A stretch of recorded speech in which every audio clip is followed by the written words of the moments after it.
Welcome back, everybody, and thanks for stopping in. You're watching Full Spectrum Survival. This is another live show. This is the third live show that we have done in 3 days. We've really brought the community into these shows because now we're having viewer call-ins where you're able to call into the show. We're able to get your take on what's happening in your area.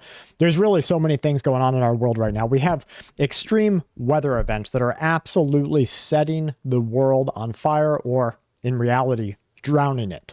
We have all of the immigration things that are taking place across our country. We have a very real parallel between what's happening today and what happened in the last 100 years as far as our understanding goes. And that's to say, we are going to a world war. We are going to start to see a lot more really bad things happen here inside of our country, and it's time for you and me as individuals to be just as prepared as we can be for them. So you're watching Full Spectrum Survival here on YouTube. Thank you guys for joining us this evening. Joe says it's freezing over here. Stay motivated, says Matthew. Zims, how's it going, man? Brant incoming. Hello, everyone. Tick. Jen Bosher, Roland, DJ the Shadow. Thanks, appreciate it, DJ. So we know, no matter what you want to call it, I don't believe that we're in anything but a cyclical change of our Earth. But that doesn't mean that things aren't going to get bad. We're going to see a lot of people lose their houses. We're going to see a whole lot of people have flood damage, hail damage. Your insurance company doesn't give a rip about your hail damage. You're going to see a lot of these events really increase in the next couple of months. And then we throw into this all the immigration issues that we have across the United States of America. We have everything that's going on with Trump and his fallout with Marjorie Taylor Greene. So guys, we do have really cataclysmic events going on, but I want to take this time, whether we're on here for a half hour or an hour, and just get some word from you. So we're going to go ahead and we're going to open up the live call-ins. So guys, please call in. Let us know what you have to say in your area. The number is 470-784-1717. I am going to have some preparedness related questions and information to go over with each and every person that calls in. So let's get ready for that. Now, my question for you as a viewer is the same question I'm going to ask the first call-in. If you were to see or live through as a survivor inside of a medium to long duration emergency, what's the first problem you'd run into? Hey, how are you? This is Brad, Full Spectrum Survival. You're live on the air. How's it going? I'm doing great. I'm glad to hear from you. What state are you calling in from? I'm calling in from South Carolina. How are you doing? I'm doing real good. South Carolina, what if you were to experience a medium to long duration emergency, what is the first thing that you think you're going to run out of? I'm thinking I'm going to run out of clean water, honestly. Okay. And I think the most underrated thought when it comes to the preparedness community is, because you got to think about it, most people don't have anything. True. Maybe 5% of the preparedness community has a bunch of stuff that lasts them a year or so. Agreed. The first thing I do is get my kids and I get as close to the ocean as possible, because I think that is the best thing that anyone could do, because the ocean is going to have more food than the forest. Forests are going to get hunted out within a month or two. There's always going to be fish and shellfish that you'll be able to survive on. So I get my butt to the ocean with my 2 kids as fast as possible, which will probably be easier said than done. True. But that's my plan. Okay, so the ocean is one of those things that people just don't really think about, and that's the golden ticket. Okay, so the ocean first. Yeah, I agree with that. I think that that's why so many people have always migrated towards the ocean, and I think that that's in good reason. You can desalinate the water, you can hunt nearby, because of course the animals, the mammals, they're going to be coming near the ocean. You can get the fish. You have, readily available salt, which we all need. So yeah, I think that's a good thing. So what has put you into preparedness? What really got you started? Honestly, maybe 20 years ago, I kind of looked at the world around me and I just kind of realized, my God, we're a sinking ship. Okay. And, it was one of those things. I remember, like, right after 9/11, I was just a freshman in college. And I was like, oh my God, we're so susceptible. So every year I was like, oh my God, we're just going to get hit. And then after, fast forward 10 years, you're like, oh, all right, it doesn't work like that. Things take much longer when it comes to time, and we're not as susceptible as you almost think, like, every year we're going to get hit by, like, an ISIS terrorist and, like, the something big and bad. Something big and bad's always around the corner. But I guess what I'm trying to say is things take a lot longer to happen. So you kind of see what we're experiencing as more of a slow boil. Yeah, it's definitely a slow boil. Okay. But I think things are ramping up faster and faster as we go. Well, I'll let you go after this. I'm really awful at, like, these, like, type of conversations, because I realize that people are going to hear me, and I get nervous. But oh no, you're doing great. All I have to say is, excuse me, but I've always loved your channel, and God bless everybody that's listening. But I think our biggest problem is that the people that are in power realize that the normies have woken up to, like, wow, we've lost control of our government. Our republic is gone, and how they decide to kind of reset the situation, to reset the whole global economical and political system, how they go about that reset. I don't think it's good for anybody, and I think it's going to get scary quick. I love your channel. You guys have been great for years. I love watching you. Have a great chat, and thanks for the time, buddy. Hey, thank you. Thanks for calling in. I appreciate everything that you said, and don't be nervous. You did great. I'm glad you called in. Thank you. God bless you, man. Thank you. You too. So the first thing is water. I saw we had a lot of people, including, thanks for the super chat, No Face Necessary says the first problem is going to be traffic for gas. So yeah, gas is going to be a big issue. I believe that everybody's going to make that mad dash run for it.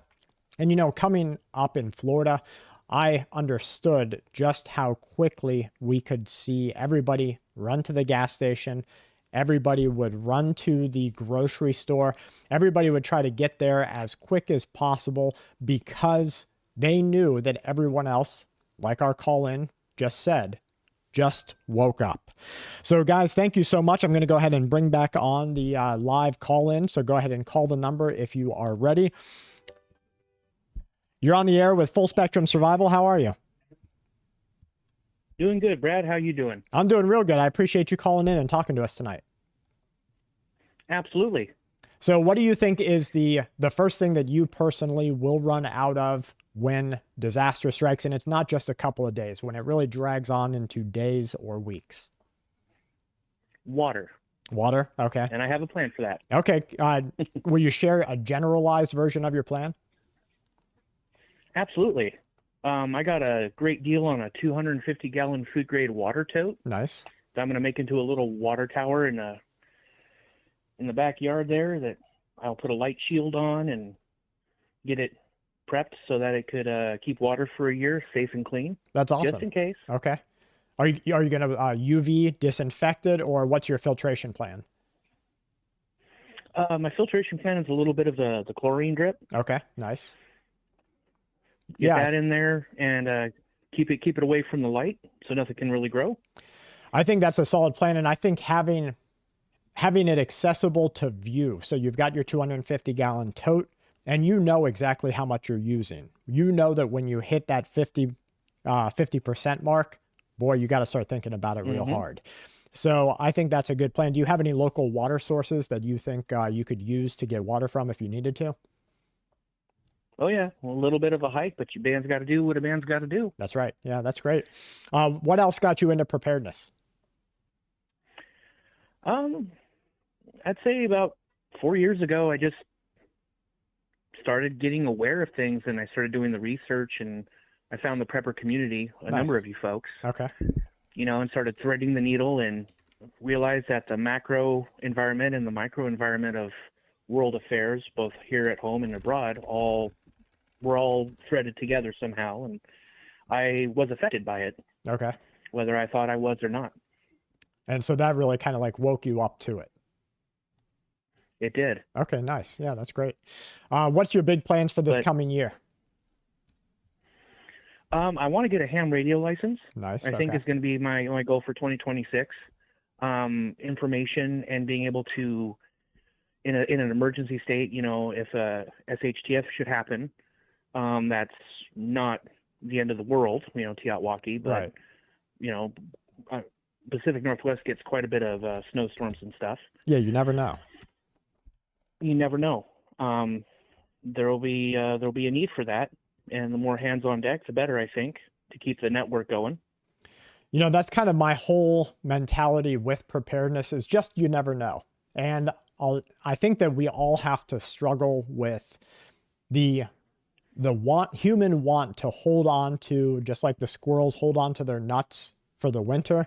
We have a human want to just gather as much as we can and use as many resources as we can, or hold back as many resources as we can. And I think there's a pretty constant struggle, at least for me, maybe it's just me, between holding back things that you might never use, but you'll have in case you do, and then going to an extreme of that. And I think that walking that fine line is what preparedness is about.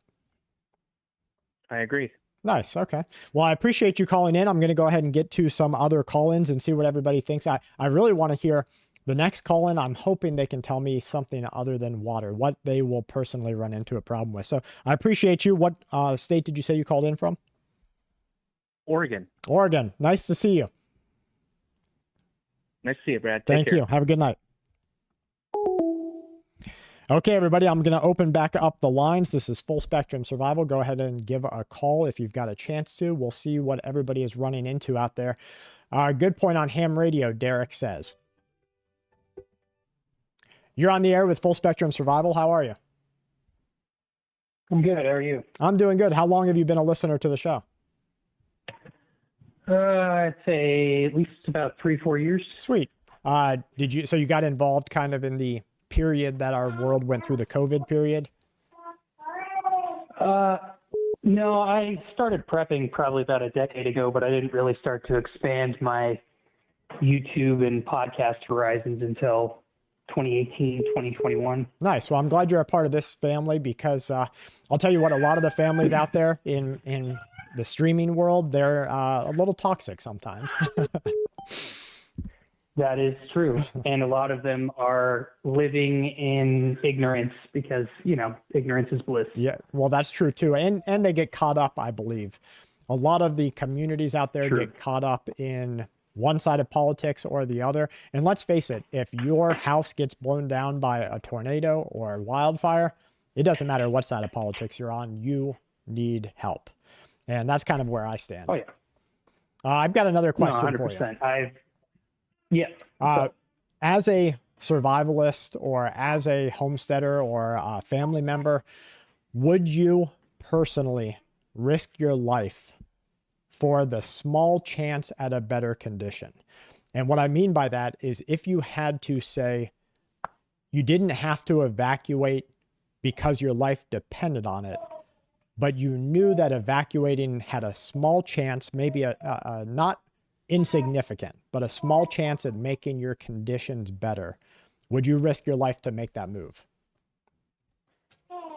I'm already planning on it, to be honest. I've got 3 exfiltration routes and plans already in place. Nice. That's going great. in different directions depending on what the circumstances of the moment are, because you never know. Like, you can't really plan one exfil plan, because if you do that, it very easily could be that you can't access that at some point. Oh, yeah, that's right. And when you say exfiltration, do you mean for family members, group members? Yes. Okay, nice. That's Both. awesome. Yeah, we have some elderly that our plans are to pick them up because they just don't have the same mobility that everyone does. And to be honest, I think once you hit a certain point in your life, and some people might hit it at 30 years old and some people might hit it at 70, they just pick that hill to die on. And they're like, no, this is where I'm staying. I'm not moving. So my choice is to pick up the burden of that, and I'm going to go pick them up and get them into a better position. I'm doing the same thing with my brother. Nice. So Okay. I totally understand where you're coming from. That's awesome. Well, I appreciate you calling in. I'm going to go ahead and grab some other calls on here.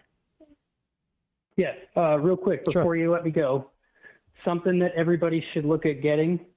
I can't remember what the name of the company is, but if you look it up, you can find it. It's called a fire pick, spelled P-I-K, and it's specifically designed for door entry without having to like pick a lock, especially for like exterior security doors. Nice. Okay. So it's like a hardened shim tool.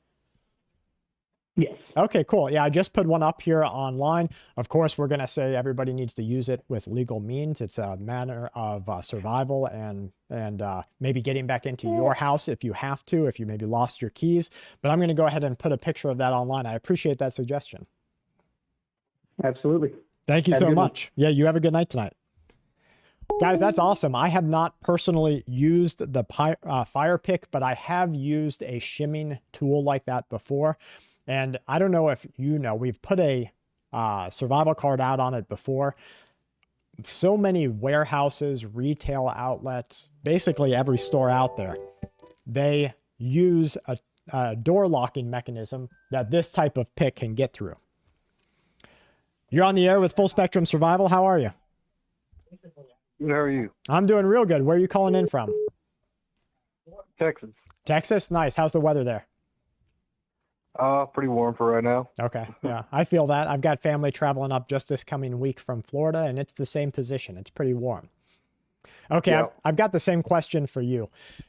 If you had to make a move, or if you had the choice of making a move, and it would offer you a small chance at bettering your conditions, whether that's closer access to water, maybe a little bit better hunting grounds, maybe you would find medicine or something else, would you take that chance?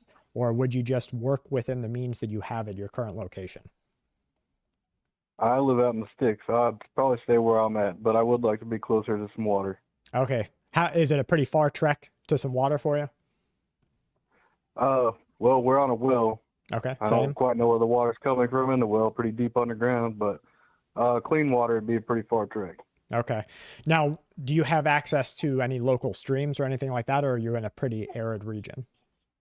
There's local streams. Okay. Yeah. So you've got some capability. It wasn't that long ago. It was like 100 years ago that the term water boys came from individuals who would actually go and get the water. They would bring it in on donkeys and with buckets, and they would give it to the rest of the community. They would sell it. It was their own way of making money. So those water boys would actually do that. And I think that that's a good thing for us all to take into consideration. I did lose you on that. I think it would be hard to catch you back, but I appreciate you calling in. All right, let's go ahead and open this back up. This is great, guys. I love getting everybody's ideas on where they're lacking, where they could get ahead, what they would do, kind of what sets you apart right now from the situation that everyone else is facing. And that's a situation of complete unpreparedness. Sure, maybe. Hey, you're on the air with Full Spectrum Survival. How are you? Hi, doing good. I'm glad you called in. What state are you calling in from? Virginia, Southern Virginia again. I talked to you the first night that you opened up the line. Oh, yes, and I'm calling back. That's right, Virginia. Okay, that's awesome. How are you tonight? Doing pretty good. I just got done having dinner and enjoyed the day. It's been clear. It's been beautiful. We didn't get spraying. It's been blue skies, so can't complain. Nice. Okay, that's awesome. Yeah, so when we first opened up that live show, it wasn't last night. It was like you were on the 2 a.m. one, right? Yeah, 2 a.m. Yeah. I was the fourth. Yeah, that's right. So we opened up a live because I had just got the hardware set up. I was like, you know what? I'd rather at 2 a.m. see if something's going to break than at 7 or 8 p.m. So we went ahead and opened it up. Right. It was the Red Eye Live, and it was good. We didn't even make it public after that. It was just something for us to test here. Well, I'm glad you called back in because I've got a question for you. Would you, as an individual, join a convoy of people, so maybe it's your neighbors, maybe it's your prepper group, maybe it's friends and family, would you join a convoy of people if you had to travel in threatening conditions, or would you stay put where you're at and kind of wait it out? It would depend the circumstances. If Okay. we are moving to something like fallout from a failed nuclear plant nearby, then yeah, absolutely. Makes sense. That would it's with the right group. I would do something like that. Now, if it's for some type of political reasons, no, Okay. I can do right here. but yeah, I mean, that's the kind of range that I have in doing that type of thing. But I would rather not. I would rather have that community that is fixed rather than being a bunch of gypsies. In other words, don't no take offense offense. to that. Right.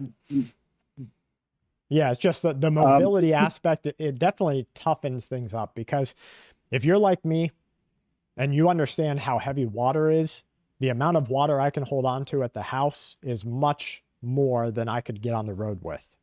And the amount of bullets you can hold, the amount of rice you can carry. So you really have to like tighten up your mobility, and you lose a lot by leaving. So that's a good point on that. That's why I actually called. Okay. You were talking about water, and I already worked this out years ago. Okay. Tell me what you got. I've got a well in the 6-inch. Most people out in the country, we've got that. Right.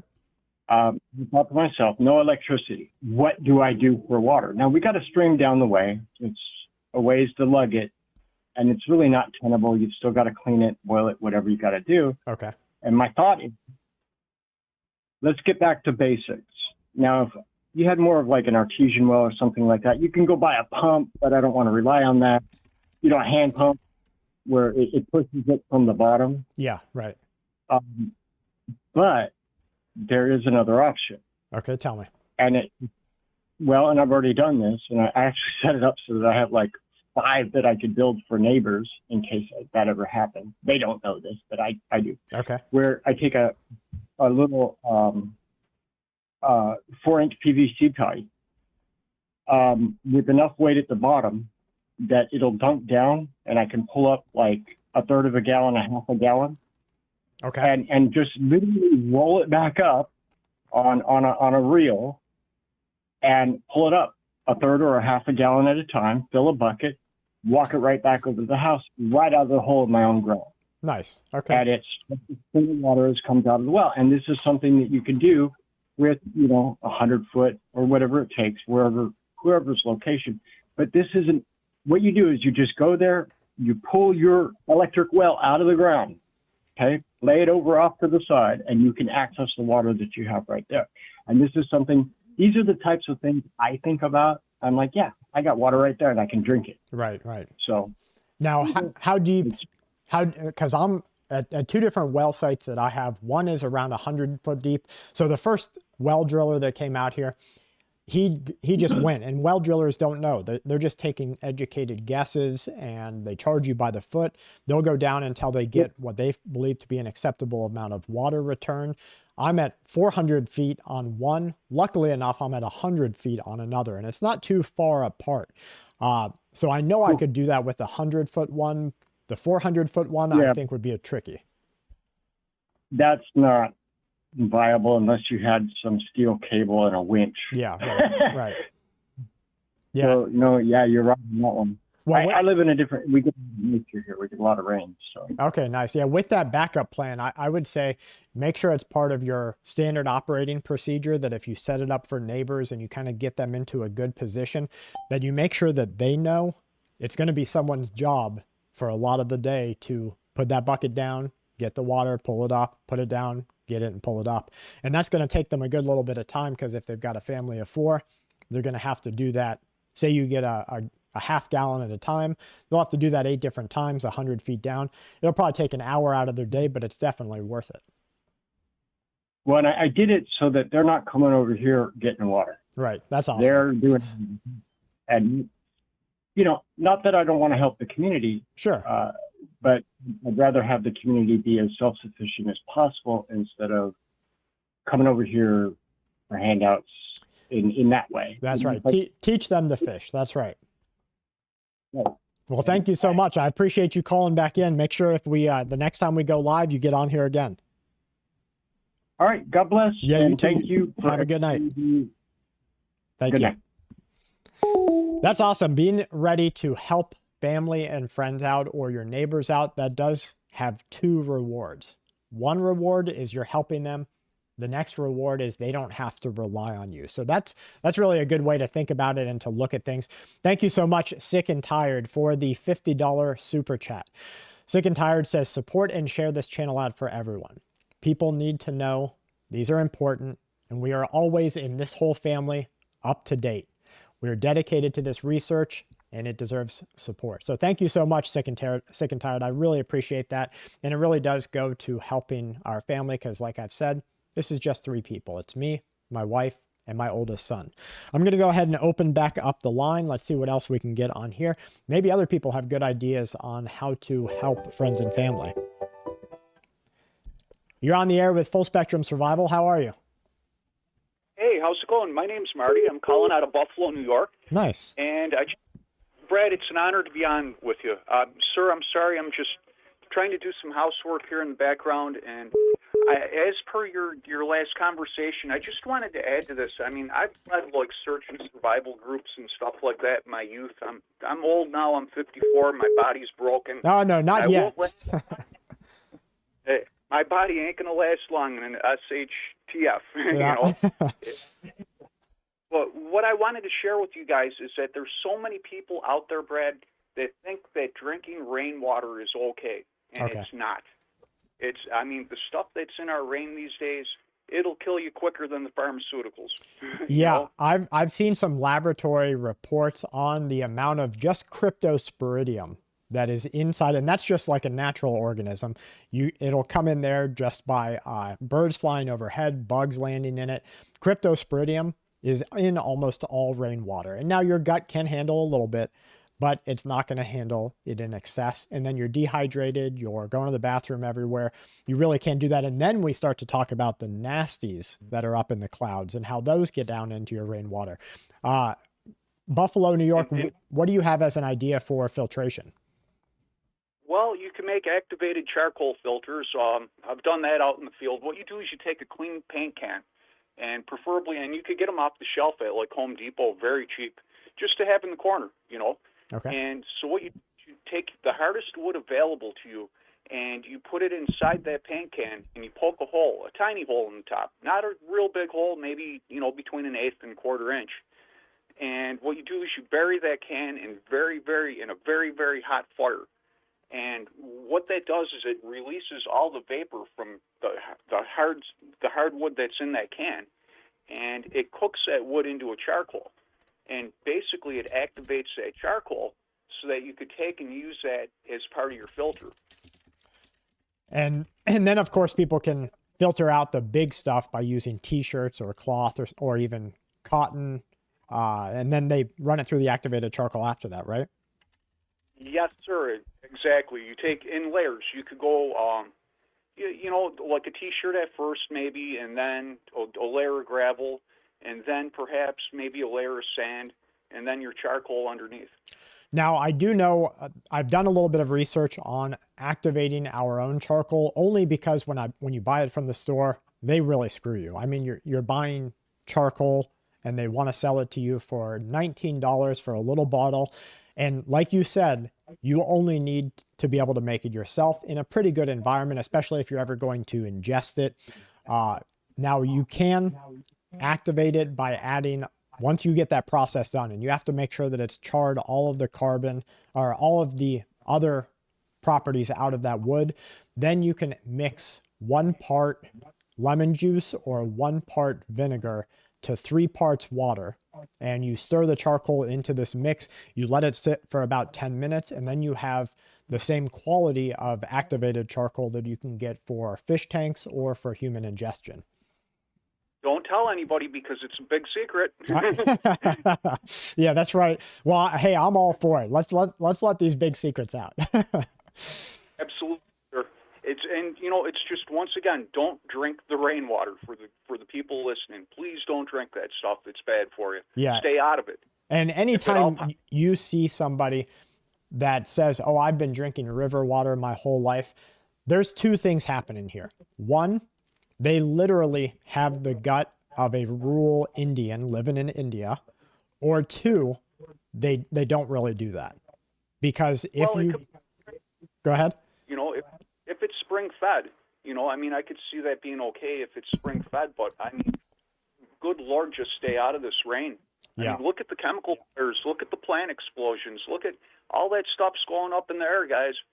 Yeah, you don't want to be ingesting it. Exactly. Yeah. And with that, Brad, I just want to express it's such an honor to be on the air with you. I've been with you since the beginning, buddy. Well, thank you so much. I'm glad you're here with us, and just call in anytime that we go live. I hope I'm okay to say God bless. Yes, of course. Bless you too, sir. Take care. Have a good night. Bye-bye.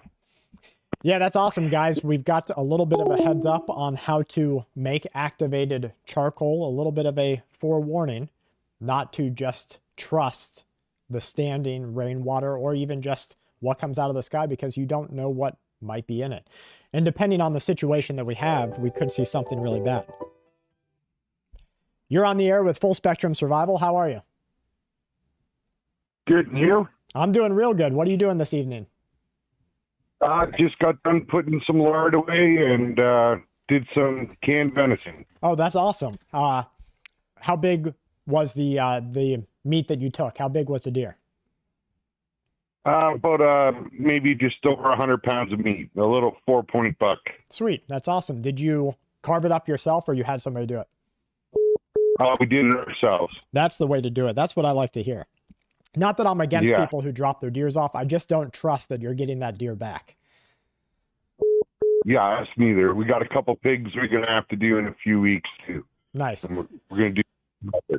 Now, I think that harvesting and cutting out your own meat is a real problem in survivalism, because I don't think a lot of people have access to having done it in their life. Could you give anybody some pointers on how to quicken the process? I practice, I guess. Okay. It's something that you have to get into, and you get better as you go. What would do you use a Skinner, or what's your favorite knife, go-to knife? Okay. We use boning knives. We use, for cutting around bone.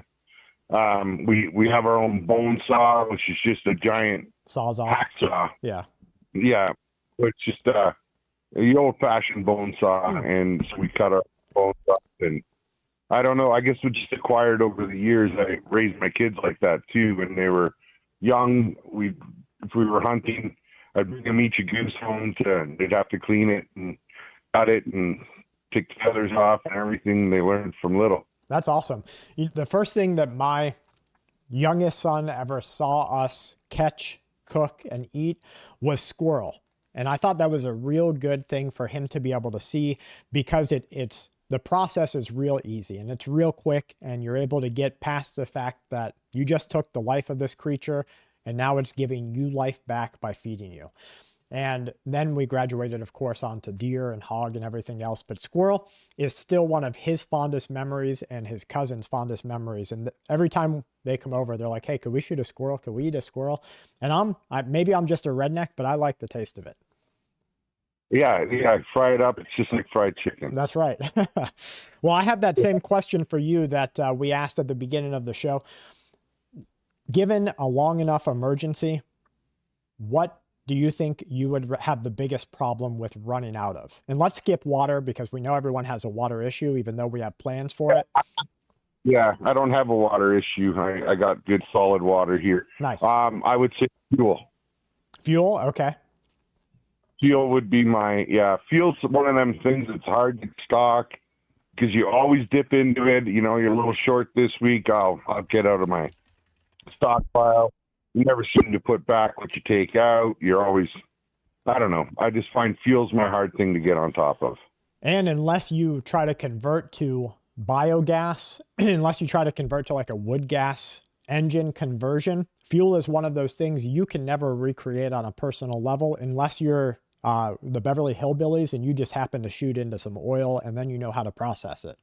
So for the rest of the world, it's not coming back. Yeah, and we're in Canada too, so the fuel prices right now, diesel's $1.85 a liter. Wow. Oh, and per liter. Yeah, that's crazy. Per liter. So yeah, you don't get much in a liter. Yeah, that's for sure. In Canada, I just watched a video from a young gentleman who was just shocked by the grocery prices. Are you shocked by the prices, or you've kind of normalized it? No, we find it shocking every time. Okay. Actually, we just went to the grocery store. We spent $57. We got the tiniest pork roast, 4 sausages, some chicken thighs, 2 loaves of reduced bread, and on sale meat pies, 4 meat pies. That was our $57. Jeez. Now I'm an American, so all we have here in our bread is poison and and chemicals. Tell me what reduced bread is. Well, it was just bakery bread. There was a cheese loaf and a cinnamon raisin loaf, and they were half price because they were day old. Oh, okay. Reduced price. Oh, okay. I thought maybe it was a Canadian bread thing. No. Yeah, I was just like, just being on the cheap. That's all. Yeah. Okay. All right. Yeah, you had me there. Do you guys do any baking of your own? Yes. We do. We do bake our own bread, but I'm trying to save my flour and stuff for when that's necessary, Right. Being able to cycling through your storage and like you said, with fuel, you'll dip into it, you might not put it back. I think that's part of the management thing that we're always thinking about is, okay, I just used that bucket of flour. Now I've got to go put it back. I've got to do it again. Yeah. And what we've started to do to put food up is like if I'll make a chili up, okay, I'll make extra amount of chili, and then put 4 liters. I'll jar it up that day, and I'll put it on the shelf. Nice. And so we've just started making more, and then we'll can the extra and put it away. That's awesome. Now, at the beginning, when you called in, you said that water wasn't really a concern. Do you mind sharing a little bit so that maybe other people could get ideas on how to remove that concern of their own? Well, we had a pretty good drought here this summer. The dug well ran dry. Okay. And we built a new building on the homestead. It was a new house. We wanted running water. We've been living off grid for 4 years. We wanted the convenience of a flush toilet. I had to do something about water. Okay. I went the day before it was going to rain. It had been a drought for a month and a half. And I walked my property and I tried to find wet spots where I know there might be a spring. Okay. Underneath. And I found the only wet spot on my property, and I dug there, and at about 6 feet, I hit gravel, and water just started rushing in. I love that. Perforated a culvert. I sunk it in. I put drainage stone all around it, and I have a well now. Oh, man, that's awesome. That is really awesome. Yeah, we had a well run dry, too, last year. And like I said earlier in the show, we knew it was an iffy well because it was just so deep, ran dry, and I didn't have the fortune of, what do they call it? Water witching or something like that, where you just go and look for the water yourself. Yep. Yeah, I think the guy who came to dig the well and dug me, he dug me a gusher. I went from 1 gallon to 2 gallons per minute refill, and then problems during drought. And just down the hill, I'm talking just a couple of 100 feet away, he looked at the spot and he said, it's right here. He dug down there. He only had to go 100 feet, and I refill at 40 gallons per minute. That's awesome. Yeah, so that was a big burden off of my shoulders. Right, and at 40 feet, you're going to be able to retrieve that water even if you didn't have a hydro. Yeah, exactly. Yep. So that's awesome. And we got a 12-volt pump, runs off our solar. Nice. We online. It'll pump 250 feet, which we didn't need that, and it works, and it's working. Nice. I've got a question for you. Would you say that being aware of just how quickly things are changing, and you talk with family about it, and you talk with maybe like minds about it, do you find that it makes them anxious, or does it give them a reason to get ahead of it? I would say that's mixed.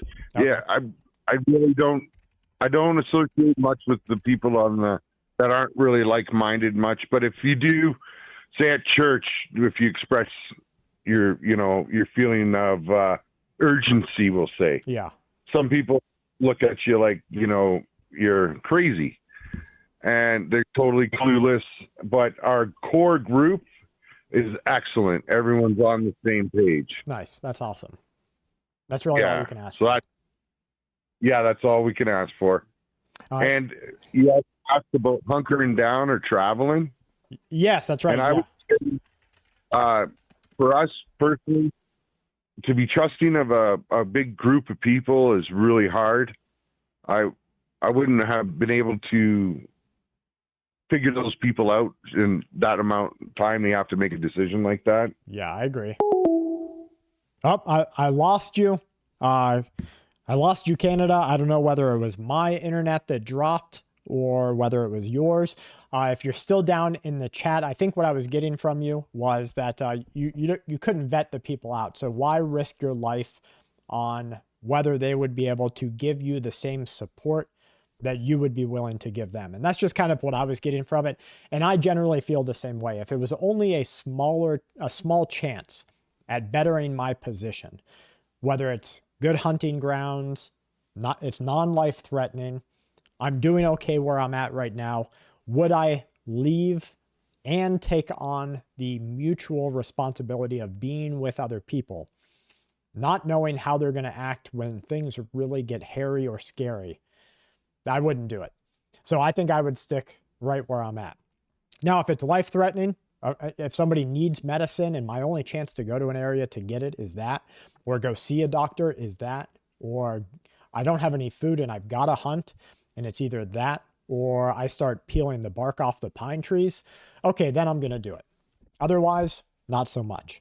All right, folks, we've got time for one more call in. Go ahead and give me a call in here as soon as you get a chance to.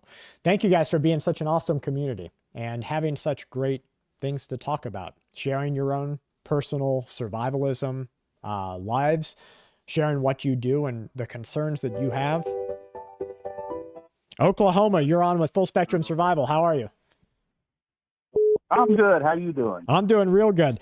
So what brought you on this night? Listening to the other people. Okay. And I wanted to say that my house is all solar. Nice. And I have a 300-foot well, and it's solar as well. So how much solar did you have to put up to be able to confidently pump up your well pump? Well, you're probably not going to believe this, but you can do it cheaply. Okay. I kind of believe you because I've done some. Solar is not as scary as people think it is. And in my experimentation and our journey, I've been able to get a lot of things done with it that people say, no, you can't do that. They're like, no, you can't run a 5 kilowatt, or not a kilowatt, a 5,000 BTU AC unit off it. No problem on even the smallest of panels. So if you'll share with everybody kind of what direction they could start going in, that'd be great. Okay. I've done a lot of research on well pumps, and I finally found one out of China that China makes the well pumps. Okay. And they're a 110 volt 1-horse motor. I love that. But there's one drawback to them. The head on them pumps are just a big outrageous amount of water, and they won't pump that deep. Okay.